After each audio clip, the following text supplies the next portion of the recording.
হ্যাঁ, এই প্রজেক্টটা তো ইন্দ্র দেখছে। নমস্কার স্যার। আরে গোপাল, তুমি? আর উনি কে? স্যার, কর্মশ্রী পূজা। আপনি গত সপ্তাহে বলেছিলেন না আপনার বাড়িতে একটা কাজের লোকের দরকার, তাই ওকে সাথে করে নিয়ে এসেছি। ও বাড়ির সব কাজ পারে। পূজা, মালিককে নমস্কার করো। নমস্কার মালিক। হুম। নমস্কার মালিক। মালিক, ও খুব পরিশ্রমী। আপনি একবার বলে দেখুন ওকে কি কাজ করতে হবে। দেখো গোপাল, রান্না বান্না, ঘর পরিষ্কার করার লোক আমাদের রয়েছে, কিন্তু আসল সমস্যা অন্য জায়গায়। সকাল সন্ধে মন ভক্তি করে কাসর ঘন্টা বাজিয়ে পুজো অর্চনা করা, এর জন্যই টাকা। স্যার, আপনি শুধু এটুখানি কাজের জন্য ওকে রাখতে চাইছেন? হ্যাঁ গোপাল, তুমি তো জানোই যে আমি আর পায়েল অফিসের কাছে কতটা ব্যস্ত থাকি। ঠিক করে ভগবানের নাম নেওয়া, আরতি করা আমাদের সময় করে হয় না। কি তুমি পারবে তো? স্যার, আপনি একদম চিন্তা করবেন না। ও ভীষণ ধর্মপরায়ণ মেয়ে, ঠাকুর দেবতার কাজ করতে খুব ভালোবাসে। কি গো, পারবে তো স্যার যেটা বলছেন? হ্যাঁ মালিক, আমি নিশ্চয়ই পারবো। আপনাদের ঠাকুর ঘর আমি নিষ্ঠা ভরে সামলে নেব। বেশ, তাহলে কাল থেকেই কাজে এসো। কাল থেকে কেন? পূজা, তুমি আজকে স্নান করে এসেছো? হ্যাঁ মালকিন, আমি স্নান সেরেই এসেছি। তাহলে আর দেরি করে লাভ কি? তুমি আজকে থেকেই আমাদের বাড়িতে পুজো দেওয়া শুরু করে দাও। ঠাকুর ঘরে পুজোর সমস্ত সরঞ্জাম রেডি করা আছে, তুমি একটু গুছিয়ে নাও আর পুজোটা দিয়ে দাও। ঠিক আছে মালকিন, আমি সবটা বুঝে নিয়েছি। বেশ, তুমি এখন ভেতরে যাও। আর গোপাল, তুমি একটু গাড়িটা বের করো, আমাদের একটা মিটিং আছে, আমাদের বেরোতে হবে। ঠিক আছে ম্যাডাম, আসছি।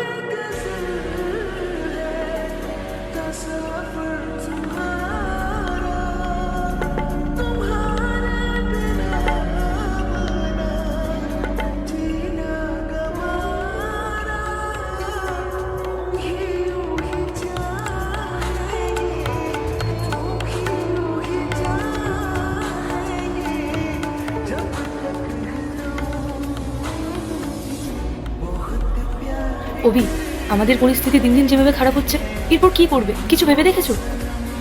এরপর কি হয় সেটা দেখার আগে মায়ের কাছে 5 টাকা চাইলে 10 টাকা দেই, একটা রুটি চাইলে 2টা রুটি দেই। সেই মাকে যদি ভালোবেসে থাকো তাহলে ভিডিওটিতে লাইক দিয়ে চ্যানেলটিকে সাবস্ক্রাইব করে কমেন্টে মা লিখে যাও। কি আর করবো, আমি অনেক বড় একটা সিদ্ধান্ত নিয়েছি। এই কোম্পানিটা নিয়ে আমি আর এগোতে পারবো না। তুমি ভাবো না, একটা না দুটো না, টানা 10টা কোম্পানি আমাদের সাথে ডিল করতে চাইছে না। দিনের পর দিন আমাদের লস হচ্ছে, কর্মচারীদের মাইনে দিতে পারছি না, চারিদিকে ধার দেনা বেড়ে যাচ্ছে। আমি তো বুঝতেই পারছি না অভি, আমাদের সাথে কেন এমনটা হচ্ছে? এত সুন্দর সাজানো ব্যবসাটা সব নষ্ট হয়ে যাবে।